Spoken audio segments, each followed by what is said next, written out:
Hello and welcome to another episode of Ringside Fracas. We've got a very, very special preview because tonight, this week, we've got the biggest, the best, the greatest fight card in boxing history. Well, that could be argued. We'll talk about that in a bit. With Beterbiev, Bivol, Dubois versus Parker, Shakur versus Schofield, Adames versus Sheeraz, Ortiz Jr. versus Madrimov, Zhang versus Kabayel, and to start the card, Buatsi versus Smith. I mean, what a stacked card that we've got to get into. So we're going to get straight into it. And of course, if we have the greatest fight card in boxing history, I have to have one of the greatest YouTube boxing media persons that are out there in Ra. Ra, thanks for joining us. And don't forget, so one of the best looking, probably the best looking, yeah.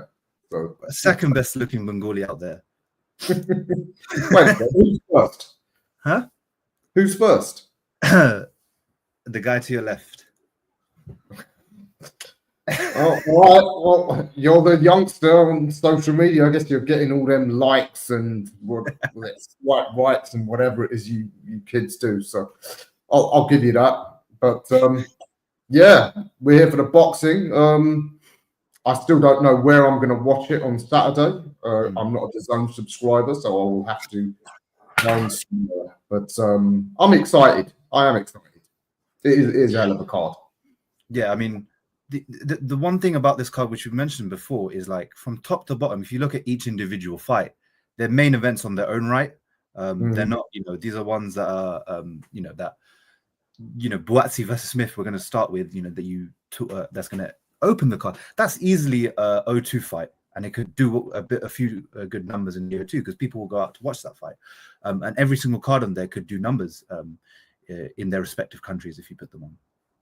They could, but you know what? I'm not convinced by the hyperbole. I mean, when has Buatsi ever sold out a big arena like the O2? He did sell it out, but he did. I remember I went to the Richards fight. There were a couple empty seats, but it did decently because they're both not big names, so they did decent for that. And don't get it twisted. I'm certainly not knocking it being in Riyadh, but the whole market, I'm very skeptical that there's anywhere near the sort of popularity amongst the masses for our beloved sport. There's a handful of fighters that sell out every time, massive arenas, stadiums. The rest of them don't. I mean, Buatsi v Smith, I think it's more likely to sell out in Liverpool. I think Smith is probably better known in Liverpool than Buatsi is in South London, if truth be told. Yeah, I'd agree with that because I think especially with Buatsi, it's kind of like people knew him at a while because obviously after the, we'll get straight into it with the fight because, with Buatsi, it was kind of like his Olympic days was in 2016. And if you think how long ago now 2016 was, that's, 8 years. No, not even 8, 9 years almost. And when he was with Matchroom, he was touted as one of the biggest prospects coming out of the Olympics, and that he was going to go win world titles. And since then, he still hasn't fought for a world title, even though he hasn't lost.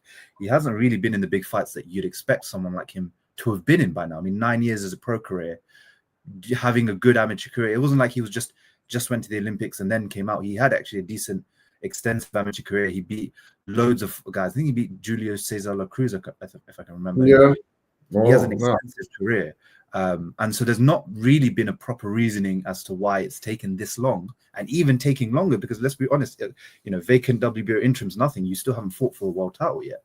And who knows if he's going to fight for one this year. He might get upgraded. That could be a factor. But again, he hasn't fought for one. He hasn't fought on that level yet. So I think that's been about the key things about Buatsi is he was one of the ones that everyone looked at as you could be a big pay-per-view star. But as the career kind of went on, it all kind of faltered with the whole Matchroom thing and the boxer, the contract. And then now he's kind of pushing things again by going after Aziz and then Hutchinson and now Smith. But again, it's that next step that we're trying to see him take, and he hasn't taken that step. What's your thoughts on him taking on Callum Smith next? Great fight. One of the best fights available, given that all the belts are held up. But tell you what, I didn't realise until you laid it out that way. I'm glad you've got all the statistics at hand in memory. But the better part of a decade as a pro, and still not had a world title fight as an ex-Olympian. I mean, by modern standards, that's outrageously slow progress. Yeah. Yeah, I'm not convinced he ever was going to be that pay-per-view star. You know, the way he sort of just disappears for long periods from the public eye. You don't get the impression. I mean, he's a lovely guy. I've met him. Lovely guy. He's the sort of guy that should be a star. Because he's a good Christian man. He's, clean living, dedicated to his sport. But as you know, in the modern era, people want jackasses. They want controversy. They want someone who will go on camera and cuss and, be foul-mouthed or do goofy things. Because he's not willing to do any of that. I guess he's not really built his profile. But in a purely boxing sense, slow progress. What was it? Was he out injured for long periods? I think there was maybe a year. But I remember people used to say that every time there was a fight happened, straight away he'd be gone on holiday, if that makes sense. Like, he wasn't someone that was at certain points committed to boxing like that, in the sense of that, once a fight's done, let's get back in the gym. And like he would take holidays, and this was more of a job to him rather than something that he wanted to, like, his passion, if that made sense. And you're right in the sense of he's not the boastful personality that sometimes does get you views. But one thing to counter that is that he also didn't get himself in front of the camera often. Like you say, he just disappears. So it's hard for you to build yourself in front of the fans if the only time that they really get to see you is during your fights. And if you're inactive and you're fighting, the max you're going to fight is 3 times a year. Most of the time you're fighting twice or once a year. Well, then fans aren't going to see you often. And that relevancy doesn't stay there, because what is there to hold on to, grasp onto, if you're not in the cameras constantly and in people's faces? So that's one of the big issues I think he's had, where he's not, like you say, he's not got the fan base that he's got, and which is why he's opening this card. Again, it's a great fight, but it's why he's the opener and why he's been on the he's won the undercards of some of these big events, when really and truly 9 years into your career, even though these are huge events, you should be headlining something. You should have headlined some bigger fights. I mean, I think his biggest headline was probably Aziz or Richards, which isn't great if you think about it over, like we said, a 9-year span. That's not, and if we look at his best win, what is his objectively his best win? Maybe Aziz, maybe Richards, maybe Bolotniks. It's not good. It's not really that good. So not for an ex-Olympian, and one that was hot property, wasn't it? Somebody top American personalities were looking to sign him up, Mayweather, for example. So painfully slow progress. And because of that, and because he hasn't built a fan base, it is almost make or break, which it shouldn't be, because he is only, I'm just looking on BoxRec, he is only 31. Yeah. And for a light heavyweight, that's probably around the peak age. But you can see he's the sort of guy that if he loses, there'll be no clamour by anyone to give him a big fight again. No. Because he is actually still very good, I think. Yeah, that's interesting. It's like, for example, with Catterall losing last weekend, it's like now a lot of people looking at Catterall going, well, your style's not that great. You are a good fighter, but you're not that great. You cause a lot of issues. You haven't promoted yourself that well. So what's the incentive of fighting you? And that could happen to Buatsi if he loses to Callum Smith. It's like, well, what's the incentive to fight you? You haven't got a title. You're not really that high up in the rankings anymore. You haven't got a lot of money behind your name. So what do I gain from having to fight you? And then you struggle with fights like that. So like you say, this is for him in his career, this is a big make or break. But one thing about this is, with Callum Smith on the other side, this to me seems like also one last ride to see if I can get back to a world title shot or not. And if it doesn't work out, he'll probably retire. I mean, he was thinking about it after Beterbiev completely dismantled him, destroyed him. But this is like, okay, let's get one last payday, see how we feel. If we get the win, then we'll go for a world title shot. If not, then it's the last ride. But a lot of people are counting him out. And I think with Callum Smith, against certain styles, he'll look horrid against. So pressure fighters that can come forward, who know their boxing and quite good, will really make him look bad, because his fundamentals aren't that good. His footwork isn't really great. His foot placement, where it goes, his understanding of the ring isn't that great. He's someone who's 6'3", but still somehow doesn't understand that he's 6'3". Like the way he fights, he doesn't really understand how to use his jab properly. I mean, Beterbiev was out jabbing him easily in that fight. Like it was a proper boxing schooling that was happening at times, and you wouldn't expect that from Beterbiev, but he was doing that, and he was struggling to get his jab off. He's got that left hook counter, which is always dangerous because he's got the power to knock people out. But you know, when you're fighting and you've got your rear foot all the way underneath the ropes, you're going to struggle with getting certain shots off because you're not understanding where you are in the ring, and your base is just easy to break. But he's got a good chance in this because the one thing with Buatsi is, if you watch in the Hutchinson fight especially, Buatsi looks good. He's competent. He's a very competent boxer. The fundamentals are there. He's athletic. He's got a good power to his punches. His combinations are quite fluid. He knows he can understand the distance well. He's quite accurate with the shots. The issue is he's sometimes static. He has lulls in fights, and he allows fighters to get shots off him. He's not the most defensively sound fighter. He's quite leaky with his defense. And Hutchinson actually rocked him a couple of times in their fight, where Buatsi's not moving his head. He's quite static, and he's just kind of shelling and then not really shelling too much, and letting punches get it through. Again, that fight, I don't know how anyone scored that split decision because Hutchinson went down twice and got a point deduction. How the hell get that? But it's because of scorecards like that. When our colleagues on the Twitter sphere ridicule some of my scorecards, telling me shut up until you learn a bit about boxing and score, I say no, because the guys who actually paid to do this don't do a better job than me. So. No, you brought up some interesting points here about Smith. It is last chance saloon for him as well at the big time, but in a way, it's sort of more acceptable for him because he's had 2 goes at the big time already. I don't know if you remember back when he was in the original, was it the World Boxing Super Series? He was being talked about as a potential, top pound for pound fighter. At least amongst Britain, because at that time we had a lot more world champions. But yeah, he's the sort of guy that against sort of mid-tier opponents, he destroys them as well as an elite fighter would, if you get. But then when he fights actual elite guys, he's shown to be very far off their level. Would you say that's a fair assessment? Yeah, I mean, you saw the Ryder Canelo and Beterbiev fight. I thought he lost the Ryder fight completely. It was similar tactics as to why he lost. That they came forward, they pressured him, he lost his base, and he couldn't really adjust to their pressure, their power, and their boxing. And like you say, yeah, he falls apart. And live from Riyadh, we've got Sherry joining us. Sherry, how are you, bro? Easy boys, Raw. Naeem, how's it going? Good? All right, Sherry, did you do that prayer for me in Mecca? Say again? Did you do the prayers for me in Mecca? Yeah, I prayed for everyone, bro. Prayed for everyone I know, and anyone specifically who sent me messages. I tried to do as many du'as as I could, so I think I got them all done. Alhamdulillah. Yeah, what did you pray for me? I'll tell you in private. Right, But yeah, Sherry's joining us live from Riyadh. He's going to be covering the whole Beterbiev Bivol card. He's going to be getting loads of interviews done. So make sure you check out TKO Boxing with Sherry Abbasi because it's always great interviews. He's got a recent interview up with the WBO president up there. So that's quite a good watch to look at because there's loads of interesting things they talk about. But Sherry, how's it being in Riyadh and how excited you are for this fight card? And especially we're talking about Buatsi Smith.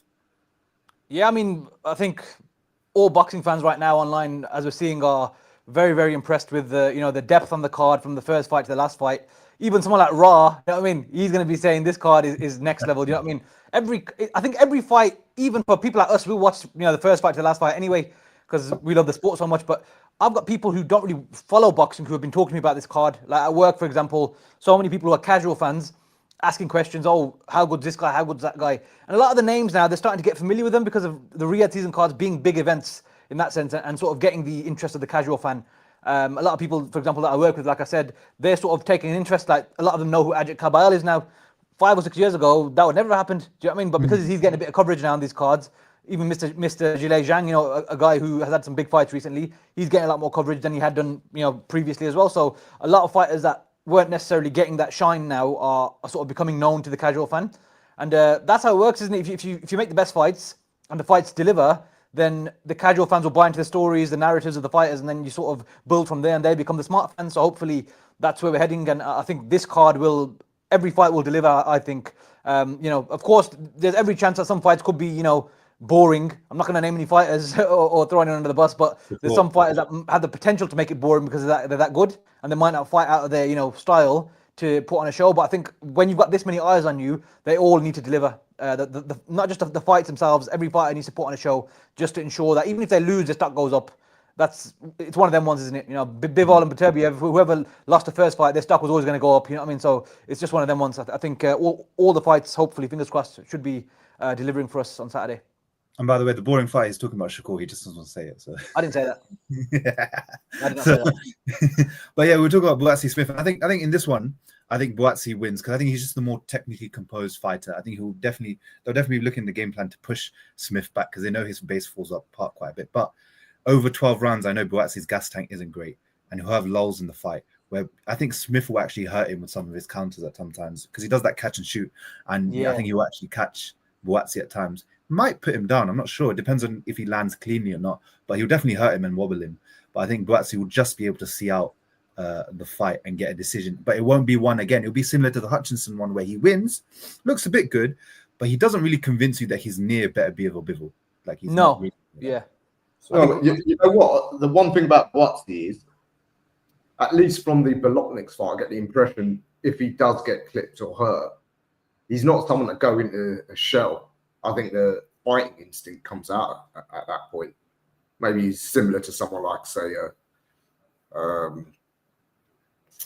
forget the heavyweight from Ipswich. God, mine's all over the place. Yeah, he's a bit like Wardley. That I think he's got more of a natural fighting instinct than, say, a lot of boxers. So I think based on what we saw against Bolotnik's, and maybe from a little bit from the needle that he had with Hutchinson, he has got a real fighter's instinct in him. So if he does get dropped or hurt, I think he's not likely to fall apart. Yeah. If anything, I think it will invigorate him. Yeah. So it's interesting. I'm going to go with Buatsi decision. I think he gets the points. He won't look amazing, but he'll get through it, and we'll see what the future holds for him, whether it's upgrading to full champion or taking on Beterbiev Bivol. Sherry, what are you going with? I think, like you said, I don't know if this is the right word to use for this particular fight, but I feel like this is the fight that has the most chance of either guy winning, if that makes sense. Because I feel like as much as Smith is, on the back end now, and this is probably his last big fight if he loses anyway. Like you said, that big left hook, the catch and shoot, that's worked wonders for him in his career, but only to a certain level. And at 175, he hasn't really done anything apart from take the beating against Beterbiev the way he did. He hasn't really done anything. And Buatsi's been, at 175 his whole career. He's campaigned at that weight class, and I think he's coming into his own now. It's taken a lot longer than we sort of thought it would, but he's getting there now. And hopefully he's on a good run of confidence as well. But like you said, the Willie Hutchinson fight, we saw he got hurt a bit, and his gas tank wasn't the best. So I feel like this one is one that could really go either way out of the two. But if I had to pick someone, I'd pick Buatsi based on the youth and the fact that he hasn't been as many sort of tough fights as Callum Smith. But really recently, Callum Smith and that Beterbiev beating, surely that's going to put some miles on the clock and put some serious dents in him. So yeah, I'd have to go Buatsi as well. But like I said, I think it's probably the one of all the fights on the card that I feel could really go either way, if that makes sense. Yeah.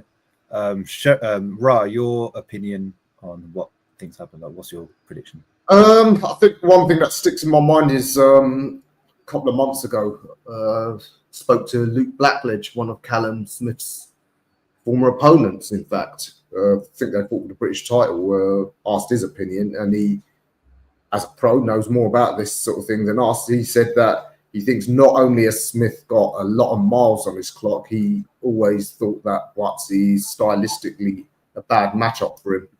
And also, maybe I'm still biased because of the limp performance he put in against Canelo. And he's got such a quiet manner. The two things combined just give me that impression that he won't want to, or doesn't have the wherewithal to really sort of dig in and pull out the win. So I think when he gets hurt a couple of times, he might go into a bit of a shell and safety first and see it out to just lose on points. Yeah, I can definitely see that, and yeah, that's quite interesting. It's interesting because like a year ago, you had people predicting Callum Smith to knock out Beterbiev, and now it's kind of switched on its head, and a lot of people aren't really a lot of people have written him off, and I think that's a dangerous thing to do. But I'd understand why with how we've said it is why he's not the favorite in this fight going forward. Another big fight, which is quite interesting, that they've announced that I don't think anyone kind of expected this. It kind of came out of nowhere when they made it. Was Zhang taking on Ajit Kabayel for the vacant WBC interim title. Ra hates this idea of vacant WBC interim titles, so just adding that there. I mean, this is an interesting bout because Zhang is a very odd fighter in the sense of he's probably one of the most dangerous. He's probably the most dangerous puncher in that entire division. When he lets his hands go, he's just such an issue for everyone. But Ajit Kabayel as well, he's such a dark horse where Dylan White may call himself the body snatcher. Ajit Kabayel is the body snatcher. He's been proving that in his last few fights. He's been taking souls. He hasn't been punching people up. He's been taking their souls. Pause. But Zhang's issue in this one, where I think it stems to, is the frustrating thing is whenever Zhang loses, he doesn't lose because he's getting outboxed, if that makes sense. He loses because he's tired. He loses because he can't manage his gas tank well. He loses quite simply, and it's quite rude, but he's old and he can't manage the same level of intensity throughout a whole 12-round fight. And this can be quite interesting to see because Ajit Kabayel, for what we've known and what we've been seeing from him in the last two performances especially, he can keep a high pace for however many rounds it goes. Especially when he's digging to the body, he doesn't need to go that long because most of the times he's making fighters quit. He really is making them quit in that ring. They're not, it's not like they're getting knocked out of their senses. They're choosing not to continue. And that's what I mean by he's the body snatcher. He's taking their souls. He's taking their willpower. So this is going to be quite interesting because Zhang, for me, the first 6 rounds is the most dangerous fighter. And Kabayel moves in straight lines. So when you do that against Zhang, you're going to be in the line for one of his straight left hands or his lead right hooks. And if he gets caught, does Kabayel have the same chin, the proper chin to take one of these proper combinations? But then same with Zhang is you're going to get banged to the body, and Kabayel can move quite a bit. I think a lot of people don't recognize that. Kabayel's a decent mover. He's good. He's decent with his feet. He's light on it. He uses angles well. And when he starts sinking to the body, in those later rounds, can you survive? Like you're 41, those shots will take much more of a toll than they used to before. And can you survive until the final bell or put together a game plan where you don't have to fight in spurts and you can actually hurt Kabayel every single round of the fight if you can't knock him out? So it'll be quite interesting. Sherry, what's your thoughts on this? Because I know you've talked to both fighters. So again, both interviews on Sherry's YouTube. So make sure you check that out. But what's your thoughts on Zhang taking on Kabayel? I think, yeah, pretty much everything you said there is spot on. I think with Zhang being the age he is now as well, and the sort of activity not being the best past a certain point, maybe round 5 or 6 onwards, then he's going to run into trouble against someone like Ajit Kabayel, who's going to be digging his body from potentially early on. But like we said, I think maybe Zhang's got maybe 5 rounds to knock him out and get him out of there. And Kabayel, I can't remember when it was. There was a fight maybe 2-3 years ago when he got hurt in round 1. He was wobbling really badly for majority of the round, but he made it through. Yeah, I think so. Yeah, that was one. So Zhang can punch. He can really bang. We've seen, no pun intended. We can see that the power's there. He's a serious puncher, and if he lands that left hand, then there's a serious problem for Kabayel. But it's a matter of, I think, Kabayel's style, like you said, is going to the body and doing what he does. It's going to be a very, very difficult task for Zhang, I think. But I think if Kabayel can get through those first 5 or 6 rounds and not get hurt, I'm not saying he's not going to get hurt any other point in the fight, but I feel like that's probably the most dangerous point where Zhang will be able to do something. If Kabayel makes him work hard and can sort of stay away from the left hand, then potentially he'll probably stop him later on, because that body work is going to pay serious dividend in the back end, especially against someone like Zhang as well, who is as big as he is, as I think the weight as well. What did he weigh against Wilder? Was it like 286 or something? Something crazy. Yeah. Isn't he really heavy? Yeah, so it's a big lump, isn't he? So it's going to take its toll if the longer the fight goes. And we saw against Parker last year, he dropped him twice and he seemed to be on top, and then out of nowhere he just stopped throwing many punches, and then the fight was it sort of completely swung the other way. And I know it was still a fairly close fight on the scorecards. It wasn't like a really wide loss or anything, but it's just, I don't know. I think, Zhang, the age and the lack of activity as well. He's been at the rings. When was his last fight? Wilder in June? So what, 7-8 months? Yeah. I suppose it's not that long in the context of, of things, but I'd have to go Kabayel. I think he's the dark horse of the division, like you said. And I remember way back in 2017 when he beat Chisora in Monte Carlo. No one had really heard of him at that point, but he beat him in very, very decisive fashion. And then he sort of, no one wanted to know about him after that because of what he did. And then he's come back now, and again he's got that backing. So hopefully, I'd like to see Kabayel do well. I like both of them. This is the thing. I like both of them, and I'd love to see Zhang do well as well. But I think if I had to sort of make a pick, I'd go Kabayel, potentially late stoppage. Let's stoppage. Very interesting pick. I agree. I kind of agree, and I'll explain why. Ra, your thoughts on Zhang versus Kabayel? I think it's still fairly even money. I do just ever so slightly lean towards Ajit. Anytime a fighter gets to 40 plus, you've got to sort of fancy against them. If they're fighting someone on the same level and considerably younger. But I think there's still question marks over Ajit, and it might be almost churlish. But is there an element of the two great wins having flattered him? I mean, his career has been managed very carefully. After that win against Derek, he was so inactive that very careful about who they picked. We've since seen how limited Makhmudov is. Hasn't he been stopped again since then? Sanchez, how good was he ever? Did he ever have any signature wins? Was it just the Ajagba win he had? But then he turned up with like a knee strap. Was he injured? Could barely move. So I think there's nuances to it. And like I said, it looks like for much of his career, his team have avoided giving him any sort of dangerous fights against other contenders. Is it avoiding certain things, or is it because he just didn't get the backing? Because after that Derek Chisora, you would have expected him to go on to world level. But someone like Kabayel, if we're being honest, especially at that time, I think he was what 24, whatever. He really didn't promote himself well. No one really knew about him. No, you're right. Yeah. It's not an accusation. It's a question mark. Yeah. It's a question mark. And as you said, over 6 rounds, Zhang might be the most dangerous heavyweight on the planet. So he can absolutely catch Ajit and maybe take him out in those first 6 rounds. But you would expect the same thing we saw in his last couple of fights. The second half of the fight, he'll fall off heavily. And you'd expect Ajit to outwork him. I think stopping him, I mean, if he does stop him, it will stop him on his feet through exhaustion. Even if the body punching has taken a toll. Because one thing about Zhang, even at his age, he seems to have great punch resistance, doesn't he? You never really see him hurt or buzzed. So I'm leaning towards based on the way his career's moved. I think Ajit will play it safe in the second half of the fight and just outwork Zhang, but keep it safe, and he'll be satisfied just getting a points win.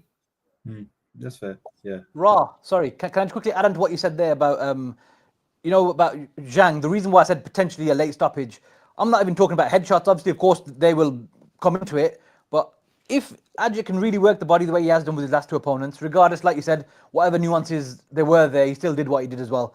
If he's able to implement a similar, a sort of game plan and do the work that he did in those fights against Zhang, which I know stylistically, they're different, but if he's able to follow a similar sort of pattern to, the later rounds and keep working the body, Teddy Atlas says, put water in the basement.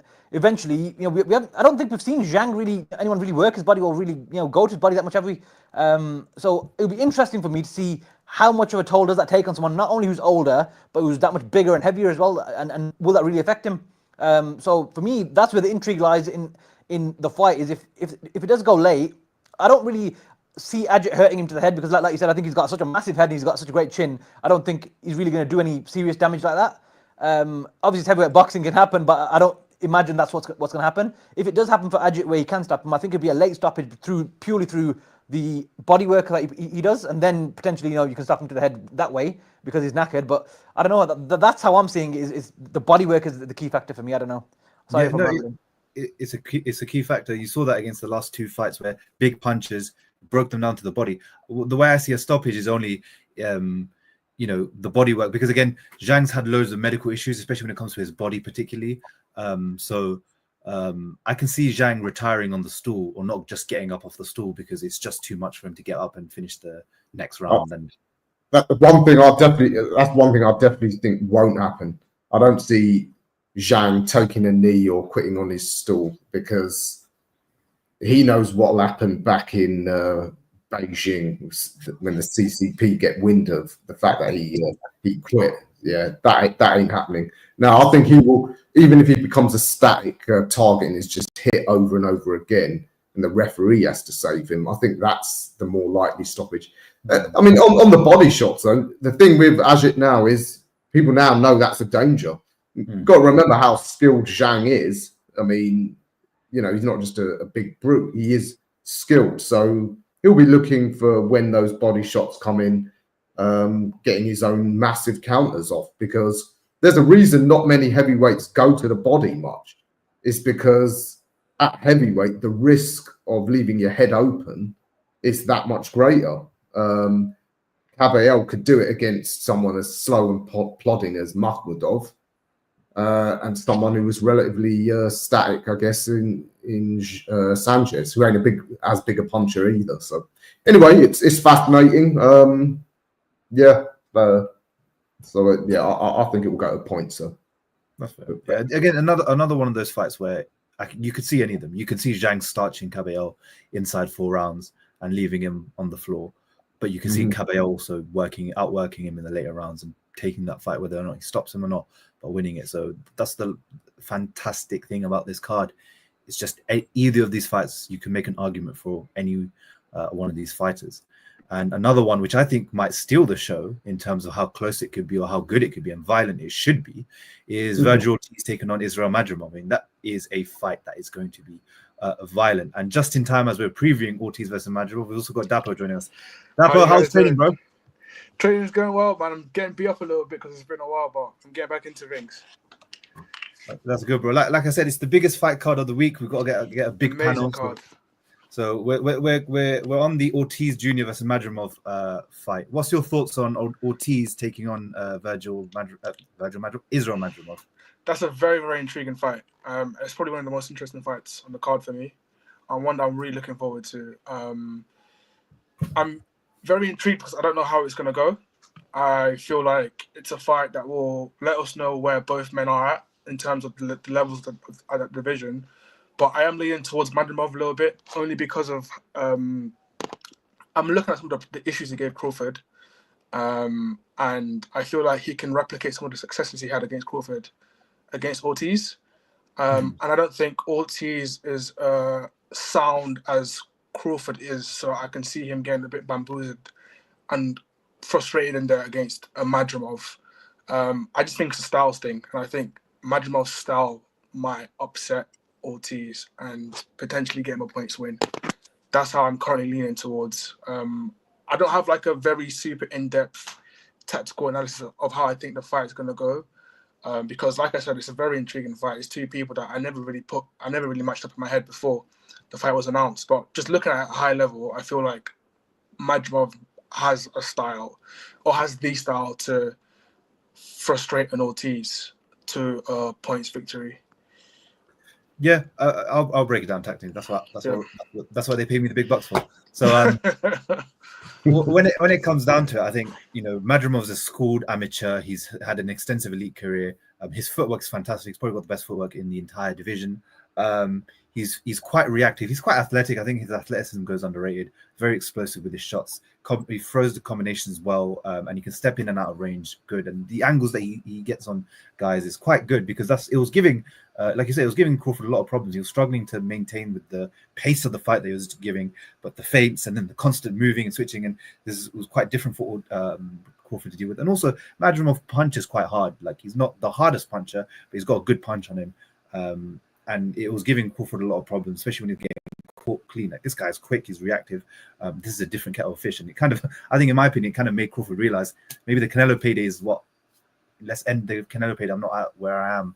Getting this win was quite tough than what I expected.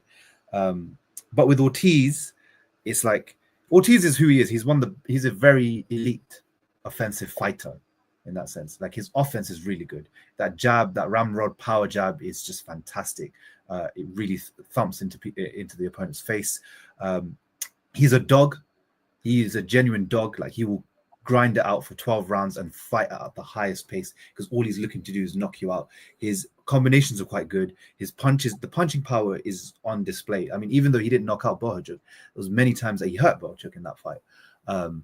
But the problem that Ortiz has is sometimes his fundamentals, his defense is quite leaky at times. His footwork isn't in the best place. So that's why Bohachuk found it easy to drop him a lot of the times, because he's not well balanced and he's throwing everything into a shot. And when you throw everything into a shot, when you miss, it's easier for you to fall down because you've thrown everything and you've missed, and now your feet all over the place. And that's why when in the corner, when he was in that Bohachuk fight, they were telling him, take 10% off, take 10% off, touch him, just hit him, but don't like try to swing for the hills, which is what I think he'll struggle with, because I think mentally there's some guys who, in the street, they're just crazy. Like, they'll just put 100% into everything, and he mentally will always revert back to this, I'm going to scrap. I just want to scrap out. Regardless of whatever game plan we have, if it gets tough and if it gets scrappy, I'm going to get a scrap out.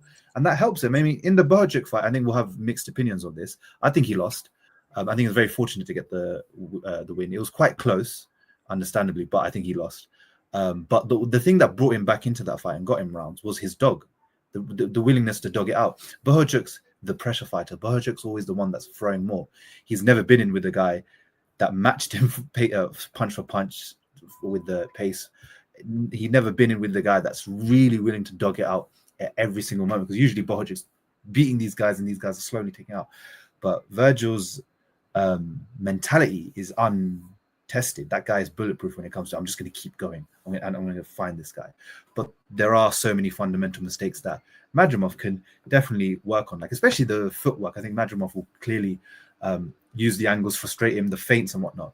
But one thing Madrimov might do is he always has his hands low and he doesn't throw as often as you want him to.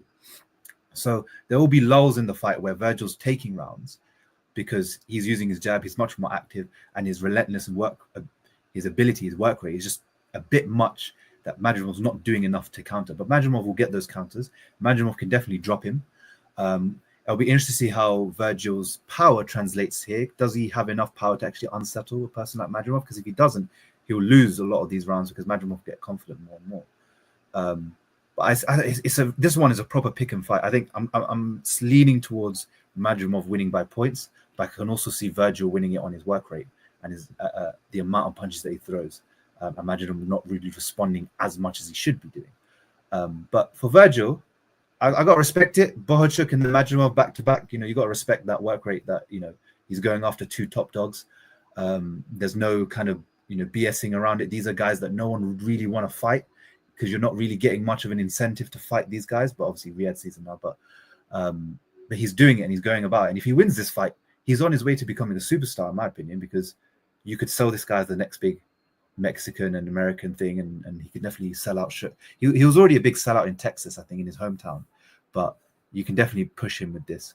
And Madrimov is kind of like, you want to prove to everyone the Crawford thing wasn't just a one-off. Look, world, this is who I am. Like, I'm a really good fighter. So I'm quite interested in this. This is going to be a proper scrap. And like I said, it could steal the fight. Sherry, I'll come to you. Ortiz versus Madrimov. How do we see it going? Yeah, you know what? I think you pretty much summed it all up there with what you said. I think if you had like all the skills listed, you'd probably tick more boxes for Madrimov and say he's better than Ortiz in XYZ department. But it's not really how boxing works, is it? It's their styles are going to translate differently in the ring. I mean, Virgil, like you said, that dog he has in him, he's going to win rounds based off that alone. Virgil, like based off the Crawford fight, we saw a lot of foot feints and a lot of posturing, and that sort of offset Crawford, which Crawford said himself, it was more the stylistic sort of thing. It wasn't necessarily the power or anything like that. I think that's what is going to lose him rounds if he doesn't throw enough, because Virgil's going to be active. But I think that Virgil's recent form, the Bochuk fight, like you said, I scored that for Bochuk as well. I thought Virgil lost that. But like you said, the dog he showed and the rounds that he clawed back, just pure grit and just violence. The guys, he's just on it. He's not afraid to just get stuck in and get to work when he needs to, sort of thing. But Madrimov, I think stylistically is going to be quite difficult for him. And the things that he does well are things that Virgil probably already struggles with, and this guy's like elite in those departments. So I think it's a very, very tough fight. And if I had to pick a winner, I'd go with Madrimov. I think he's overall the more well-rounded fighter. But Virgil, I think he can whack even against Madrimov. I don't think Madrimov can just let him have free shots. I think he's a serious talent. And for American boxing, like you said, someone like Virgil Ortiz is needed. I think because there's not a massive amount of stars like in the next generation that we can see. Obviously Tank's around now, but I mean, like, once Canelo's gone, who's the next big star from the Latino background and American, Mexican American? So I think that Virgil has a bright future regardless. But I think Madrimov is probably going to take the fight. But like you said, it's actually it's a tough fight to pick because Virgil's that good as well. But I think more boxes are ticked by Madrimov. So I'm going with it from that angle. I think on the stage they're on as well, I think Madrimov will want to get a win, considering obviously what happened with Crawford as well. I think Madrimov will take it on points, but it'll be a tough fight.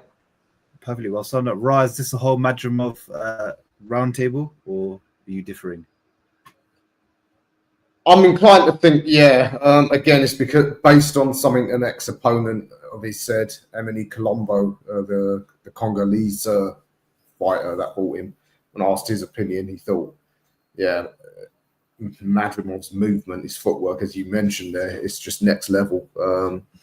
I think that there are other factors, though, like you said, Ortiz's offensive capabilities, which, although Ortiz is stylistically a lot easier to deal with than someone like a Crawford, who's got, one of, if not the best ring IQs in the game, his physical attributes make this different for Madrimov. Because I think it's fair to say Ortiz probably hits harder than Crawford. It's probably a lot bigger and stronger. So, as he said, that just by the sheer work rate, Madrimov could find himself in a bit of bother. I've been flip-flopping on this, and as it should be at this level of boxing. Yeah. This could end up being the highest quality fight on the card. But I started off thinking Madrimov. I guess I've got to stick to it. But it's going to be, whoever wins, it's going to be razor thin, with one side going away saying they were robbed, but it wouldn't be a robbery, as is often the case in these razor thin decisions. It will just be super close. But yeah, you're right. Ortiz, he's still got, great star potential. Thing about Madrimov is he's never going to be a star, irrespective of who he beats. So, but yeah, we've seen with Riyadh season so far, scoring doesn't necessarily favour the more commercially viable fighter. Yeah, that's a fair assessment. I think if Ortiz does a job on Madrimov, there's a conversation we're going to have him where his ceiling really is in terms of not only just pay-per-view, but also what he can achieve in the sport. Because one thing holding him back was always the weight issue at welterweight. I mean, this guy was literally trying to kill himself. He was getting, rhabdo and all of these different health issues, trying to make welterweight. So hopefully we see a more healthier version more now than we have been seeing in the last couple years from Virgil Ortiz. But that, again, another big fight, another fight that we've been talking about these fights for 45 minutes, and we're not even halfway through the card yet. I mean, that's how big and stacked this card is. The next fight is quite an interesting one. I'm going to let Sherry lead, because this is one of your countrymen. So you got Carlos Adames defending his WBC middleweight title against Hamza Sheeraz. Just some background. Carlos Adames, former welterweight, went up to light middleweight, didn't have much success there. Then went up to middleweight. He's become a champion. Has had a middling career. There's not really been much to kind of boast about when it comes to his middleweight reign. And Hamza Sheeraz in the last year a year and a half, has had a breakthrough. He's looked like the best middleweight on the planet with the way he's performed. But now it's about time of putting the names on the paper and getting those wins under his belt. And this is the first step to doing it, beating the likes of Carlos Adames. I mean, Sherry, is this the birth of a new British star? I really hope so. Honestly, I do. I really hope so. Hamza Sheeraz, the way he sort of carries himself, the way he's been presented in the last year and a half, I think he's sort of leveled up outside the ring and inside the ring as well. The Williams fight was a good fight, competitive fight, which he won in style. Obviously, the Tyler Denny fight didn't really get going, but he dominated him for the time that it was for the time that the fight went on for. But for me, the question mark is simply, is he ready? And Frank Warren's known to be a guy that will only really pull the trigger if he believes the guy's ready. So that tells me that Frank knows something in terms of like, okay, he can beat this guy, Adames. We've seen him fight. He beat Julian Williams, for example, was it maybe a year and a half, 2 years ago. And he was the WBC interim champion when Jamal was inactive at middleweight, and then obviously he was elevated. Wasn't he last year or the year before? He was elevated. I've lost track of time. I think it was 2023. But Adames can bang, and my question is, outside of Ammo Williams, really, and when Hamza Sheeraz got knocked down a few years ago for the first time, I can't remember if that was a 160 or 154 fight when he got dropped early on and then stopped the guy. I think it was 160 against Francisco Torres. Okay, yeah. So I remember him getting dropped.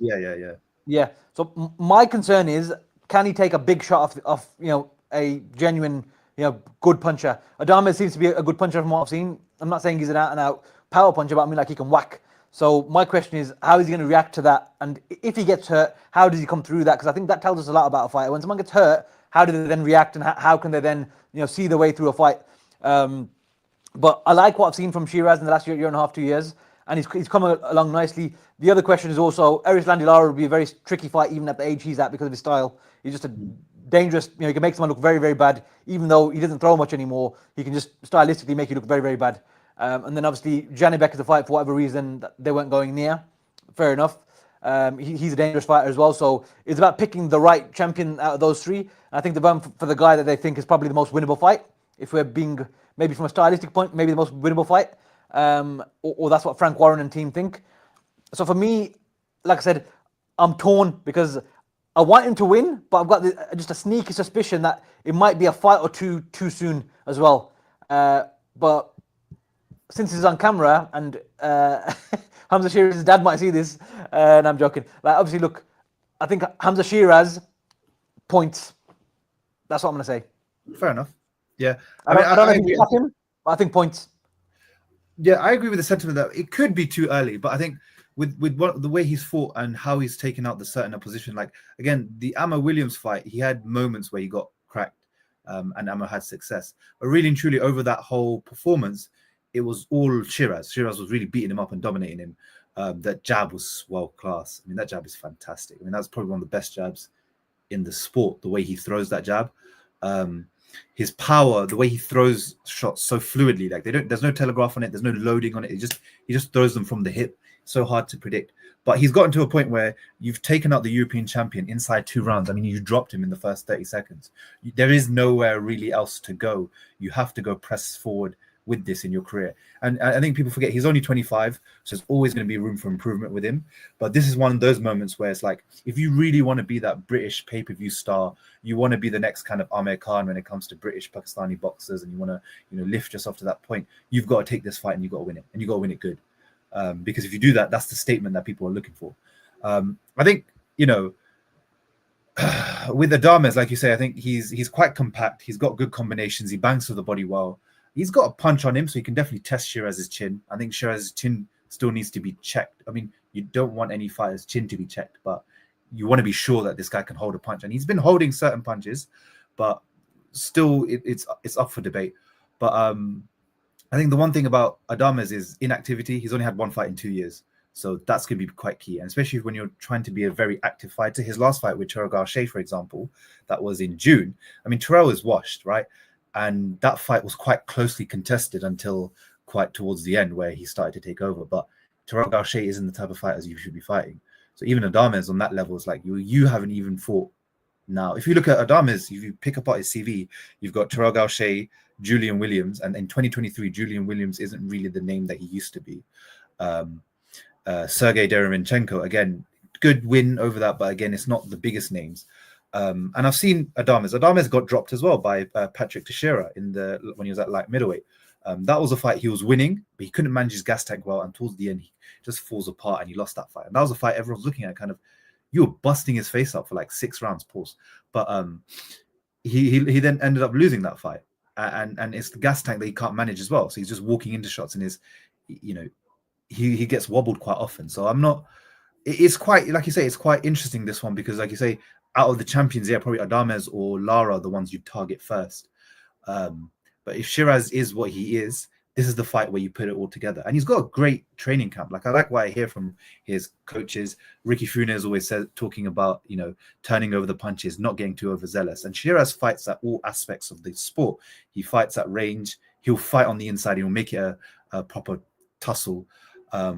The thing that Adames has to do is, when they're on the inside and he has to focus on being on the inside, punch away to the body and pin his elbows in so he can't get away from it, and then lead with certain right hands so that it catches him when he's coming in. But I think Adames is quite small, but also I don't think Adames is the best technically, and I think he's quite open. And I think that jab is going to be quite key for Sheeraz to open him up early on. That Adames is going to come up quite fast, and Adames is going to be quite fast. But Sheeraz is going to stick behind his jab. He's not going to come out as fast as he did against Denny. And then he's just going to let his hands go. And I think he stops Adames. I think he'll in the later rounds, when you talk about, I think between rounds 6 to 8 or 9, I think that's when he'll start to put the gears going. And I think Adames just won't be able to, like, he can hide behind the high guard. I just don't think he'll be able to get out all the way of the punches. And I think Sheeraz can really crack at that level, because he's putting down guys so quickly, and he's putting them down in a way where, when you start to look at those wins, you're like, how did he demolish these guys so quickly? I think he's going to do the same against Carlos Adames. It's quite big. I'm lumping on quite a bit when it comes to Sheeraz, but I genuinely think this is where he'll show out. He'll have some issues early on, but he'll show out. That jab will really be the big difference between the two, and he'll be beating on Adames. Dapo. Another point, sorry, before we move on. I know this isn't really like a factual thing, but it is, but I'm not saying it's going to play into the fight necessarily. The whole thing about PBC fighters being inactive and then facing a guy who isn't with PBC, and then they tend to lose. The stats tend to favor that. That it's the non-PBC fighter who's more active against an inactive PBC fighter. The PBC fighters, once they fight, then they tend to lose. That's what you see, a pattern over the last few years. I saw a stat about it online. Someone posted it. I know it's a silly thing to talk about because a fight's a fight, but like you said, the inactivity of him might come into play again. I don't think that's silly, man. I think that's a good point. Yeah, no, but I think some people will view it as I'm hating on a certain promoter. I'm not saying in that way. I'm just saying the fighters that are inactive, that are associated with PBC, because they're inactive. Obviously, if you're inactive, you're naturally going to be already at a disadvantage because you're not training or honing your craft per se and getting that experience. But so that was something I saw online. So that might be something that comes into play as well. I was just thinking about that. Sorry. In regards to the PBC, it's less more sort of brand, but they always fight each other, right? And a lot of the fighters themselves are quite inactive. So when you have inactive fighters fighting other inactive fighters, then you tend to have situations like this when they step out of the promotion and they fight someone from somewhere else, an active fighter in this example, then it's a lot more likely to have that situation rather than you always fighting people in your own house, if that makes sense. So I think that's quite a fair estimation, to be honest. Yeah, so Dapo, how do you see this fight going? I completely agree with you, Naeem. I'm not too worried about Sheeraz. I think he's going to come through. Finally, yeah. After all this talk in the GC, all these other fights where I used to take shit. Agree. Now, yeah. After watching him against Amel Williams, I got some stocks in him now. The way he came through that fight, especially the way he came through the adversity of the fight, the issues he had in the fight, I feel like it's going to be a similar story this time as well, where he might have some problems early on, but he's going to find his range, he's going to find his rhythm, and I think this is going to be a sort of a breakthrough fight for him, as this is probably currently his toughest fight to date. So, I have 100% confidence that he will come through. I think he gets a late stoppage as well. So I'm with you, Naeem, maybe rounds 9 to 12, somewhere around there. And the thing is, Sheeraz is quite a strong guy. I think that's one thing that people not underestimate, but I don't see people talk about it as much. He's a big, strong guy. So it takes a lot to make somebody like that crumble, if that makes sense. And when that person is still strong through the rounds, like you're round 8, right, round 9, the punches still hurt. You can't move the person back. These things do take a toll on the opposition. So overall, I think he's gonna come through. There might be some hairy moments in there, but I think he'll be just fine. Perfectly well summed up. Ra, is this the birth of a new British Asian boxing superstar? I think so. Yeah, I think a lot of the doubts about him are unfounded. Like, no, I mean there rightfully should be doubts when the first time a fighter steps up to a level, in particular world level, which is the highest. There's going to be doubts as to how he handles it. Adames is going to be technically better than anyone he's fought before. But all this talk, concerns about punch resistance, I somewhat suspect it's because of the obsession with racial stereotypes that exist in this sport. The one British Pakistani fighter, well, actually, Amir Khan to this day is still the only man of South Asian descent to reach the top of the sport. And his weak punch resistance has resulted in everyone questioning Hamza's, Adam Azim's, just about every fighter of Pakistani descent. He got dropped by a non-puncher, a flash knockdown, but the left hands he took off Ammo Williams, they landed flush on the chin. Yeah, they weren't just cuffing scuffed shots. They landed flush on the chin. Yeah, he rocked back, had to hold for about a minute and, back off. I mean, and again, this obsession with punch resistance. Actually, there's very few fighters in the game, including the top fighters, who have impregnable punch resistance. There's probably 2 that I can think of, Golovkin and Canelo. Yeah? Most fighters will be dropped over the course of their careers. A certain Cassius Clay got knocked down and almost out by Henry Cooper. And people are saying, well, what's Sonny Liston going to do to you? He punches way harder than Henry Cooper. Muhammad Ali never did get dropped by Liston or George Foreman. So, let it play out over the course of his career. I do see him having, actually, though, a lot of difficulty in this fight. Like I said, Adames is a step up. But I think that the grounding, the way he's been moved, the right matches, Ammo Williams, for example, going over there to California, going over there young at great expense. I think that is really an investment that's going to pay off. Because one thing he did say, he said he was shocked the first time he sparred over there. He was saying all these Latino fighters were just queuing up to take his head off. And that's only just sharpened him, and I think forged him ready for the fire that's going to come.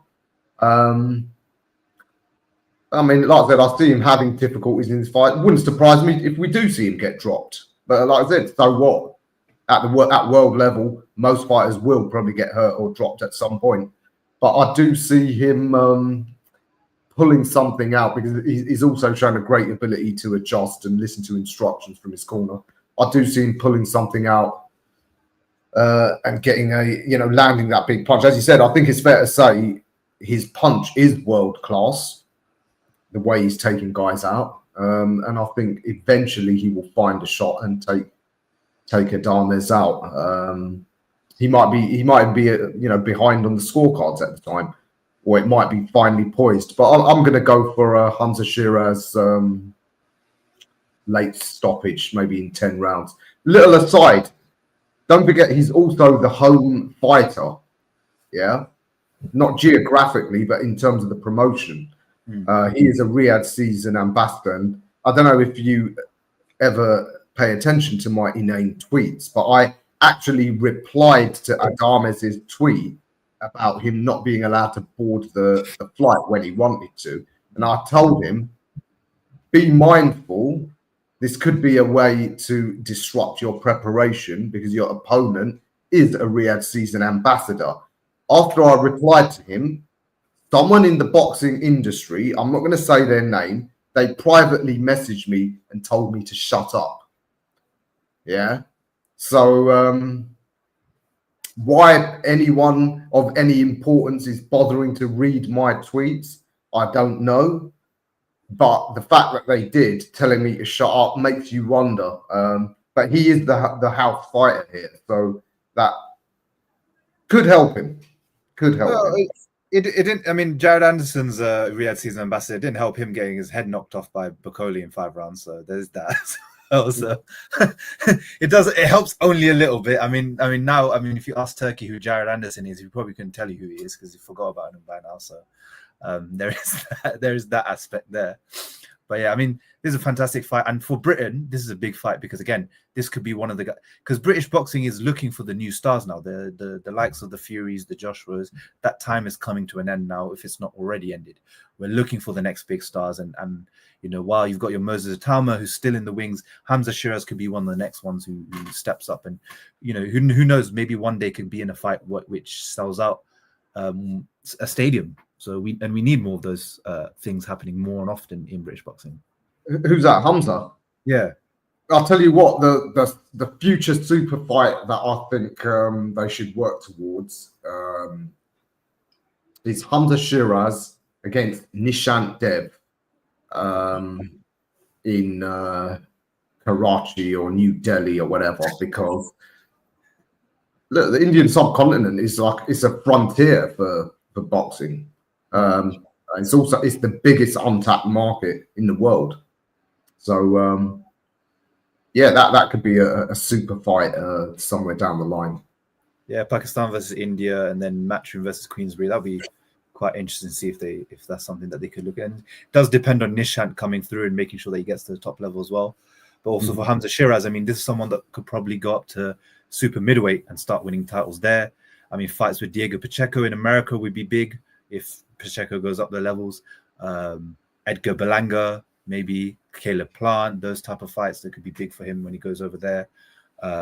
And then maybe even a light heavyweight move as well. And depending on who kind of moves up there, maybe if Ben Whittaker somehow gets through this Liam Cameron rematch, that could be a potential fight that you look at Hamza Sheeraz versus Ben Whittaker at light heavyweight. But we've got to see. Well, you did read my proposed schedule, which if Turkey and Sherry, you and Turkey are like that, ain't you? So I know he doesn't like me, so you can pass my idea on to him.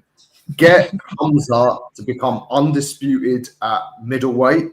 If Canelo doesn't get whooped by Bud, which I think he will in September, you can then have, how about in September, you have Hamza against Janibek for the undisputed middleweight title, Canelo against Bud for the undisputed super middleweight title, and then for February, they can fight each other. That would launch Hamza into the next stratosphere of superstardom. But yeah, tell Turkey, you don't need to say the ideas from me because you know it will just throw the idea out. But, fair enough. And this is gonna be a fun fight. I think it's one fight that I'm quite invested in, as you can tell, and a lot of us will be invested in as well. Especially if you're British, I think this is one of the bigger fights to watch out for. The next fight we talk about, this is the time where you go to the toilet, take your dog for a walk, you know, you want to go get some drinks, some snacks. This is one of the fights that, you know, you might choose to do so in comparison to the other fights. You've got obviously Shakur Stevenson taking on Floyd Schofield.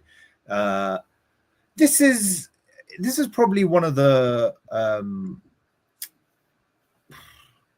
worst fights on the card, and by worst, it's not really that bad, but it's just not the greatest fight that we want to see, especially from someone like Shakur Stevenson. But Floyd Schofield's young, he's athletic, he's hungry, he's a contender. But his last outing kind of left you a bit not really sure that this kid can go on to do much when it comes to it, because he did have a tough outing. He got dropped as well. And with Shakur, we're kind of just waiting for the next big fight, if anything. Like, since he's come to lightweight, I don't know if you guys agree, but his reign at lightweight or his run at lightweight hasn't been impressive in the slightest. He's not really looked at any form of a power punch. I mean, he's not meant to be a power puncher, but his punches doesn't seem like he has much of an effect. He seems like the punches affect him more at this weight class, and he's out of range too often to counter. And his fights have generally been boring. He hasn't really been doing enough to entertain and wow the fans. So that's, this is one of those ones where he really has to do a job on Floyd Schofield. There's a bit of needle between the two, so I'm hoping that translates into the fight that they go at each other. But with Floyd, I think, while he is athletic and whatnot, he hasn't got a great gas tank. He's not that fast and sharp, and he's not really great with his fundamentals. And I think he's always going to be caught coming in. He's quite hyper aggressive, so he's always going to be caught coming in, countered. He's going to be not be able to trap Shakur, and it's going to be one of those fights where, as the rounds go by, Shakur's just going to keep countering him, punching him, winning the rounds, and Shakur wins. And I think Shakur might drop him because of his not because of punching power, but catching him off balance and putting him down from that, which he did to Oscar Valdez, for example, and Yoshino. And I think he'll do that. I think, especially with the hand surgery that Shakur's got, he'll be able to let his hands go a bit more.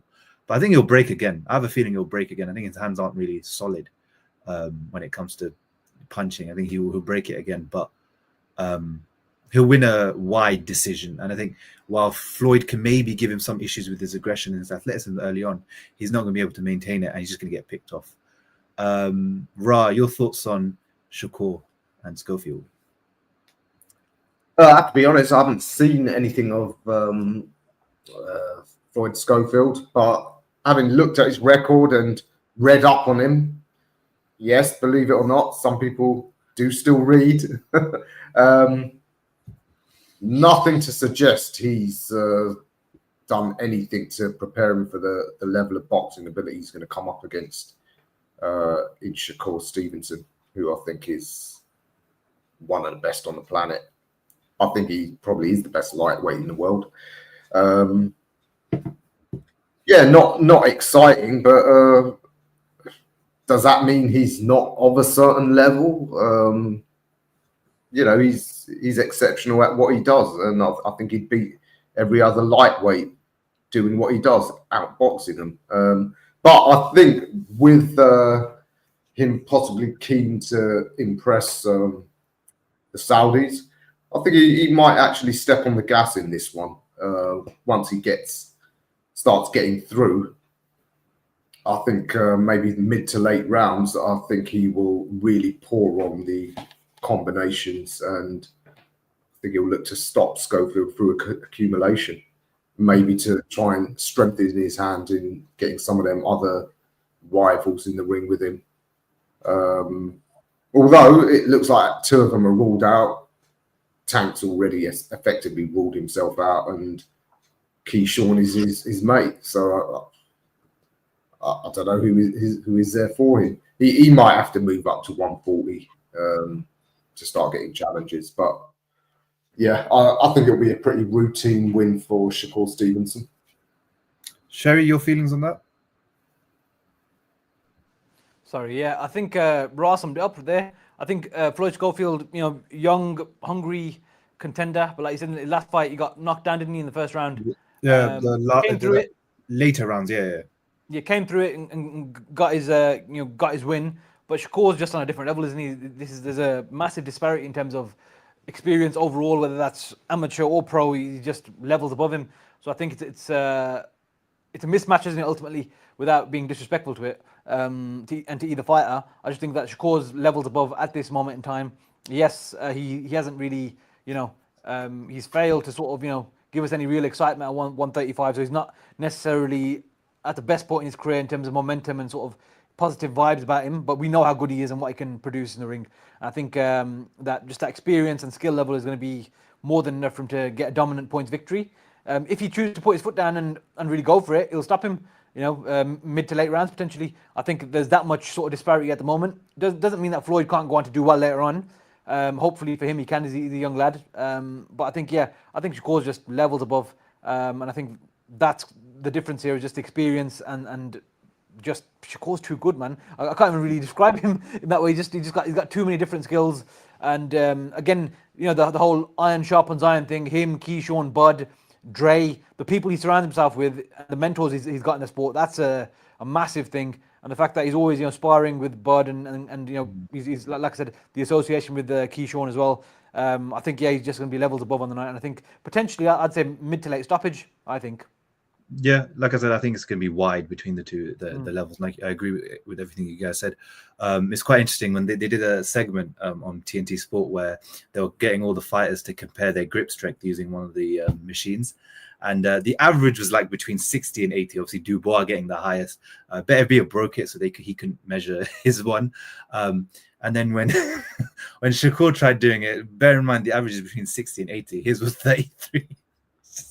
Wait a sec, he's the lightweight. The other guys are sort of what? They're all in the heavier weight classes. Yeah, but 33 compared to 60 is quite a big disparity. Like, even Eddie Hearn was getting like I think 70. So Eddie Hearn's a heavyweight. Yeah, he's quite. Eddie Hearn's super heavy, man. He's 6'5". He's massive. Yeah, he's about the same size as AJ. Yes, pretty much. Also, Shakur's coming back from hand surgery. His hands they're probably weak. It's funny though. It's funny. It's a funny segment to see. Yeah. Dubois had the highest. He's got crazy strength. Well, I mean, that's mad. Yeah, and Beterbiev broke it somehow. I didn't get how he didn't register his. Like the way he was doing it, it just said X. It didn't even work. Yeah, so. either that or he was being too humble. He wasn't even trying. No, what I think is the grip. The machine couldn't measure.